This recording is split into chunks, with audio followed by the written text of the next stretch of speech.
En 2016, Dimitri Van der Heyden et son épouse Sophie Wautier ont planté autour de la ferme familiale à Saintes 7000 pieds de vignes, le début de leur aventure viticole dans la commune de Tubize. Depuis, on a replanté en 2017 et en 2018, donc pour un total de 18 000 pieds de vignes. Donc l'objectif, c'est de faire une méthode traditionnelle, type champenoise, avec les cépages type champenois. Donc on a principalement ici du chardonnay, du pinot noir et du pinot meunier. Particularité du domaine W, on va produire ici le premier vin belge effervescent certifié biodynamique. C'était quelque chose de vraiment important pour nous. La biodynamie, en fait, force la remise en question du modèle agriculteur classique qu'on utilise. Donc, on va plus loin que le bio. En fait, on a droit à quasi aucun intrant, juste du soufre et du cuivre, et encore en quantité très très limitée par rapport au bio. Et on doit respecter toute une série de phases, les phases de la lune pour les plantations, pour les récoltes, etc. Et alors des dynamisations de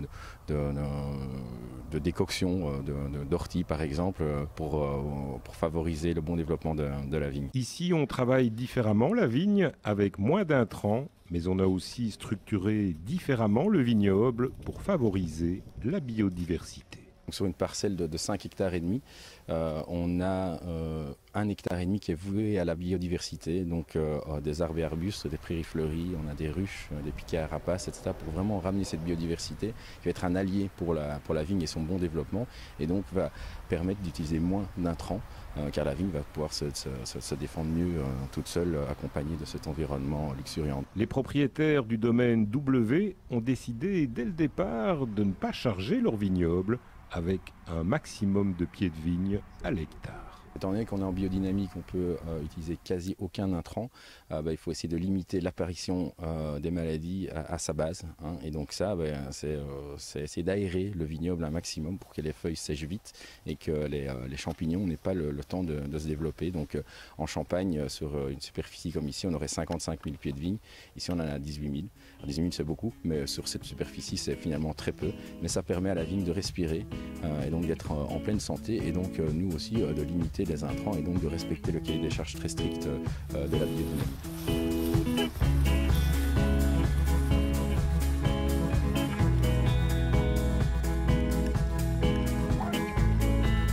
Toutes ces mesures et manières de travailler autrement la vigne semblent porter ses fruits.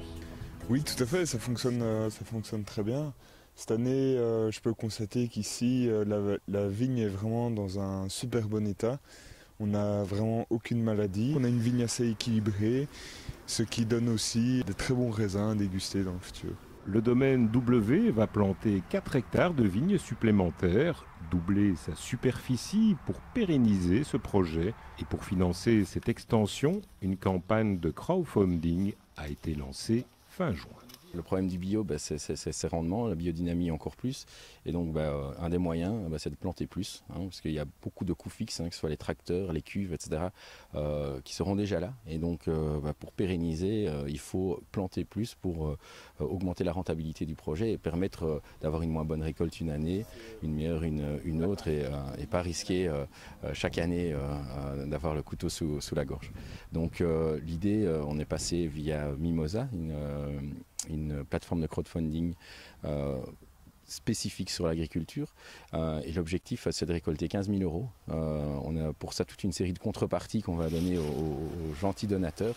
Donc voilà, il faut aller voir sur le site, il y a une vingtaine de contreparties différentes qui sont très sympas. Les premières vendanges sont prévues en septembre 2018, mais il faudra attendre un tout petit peu de temps pour la première bouteille de ce premier mousseux biodynamique belge en cépage traditionnel, chardonnay, pinot noir et pinot meunier.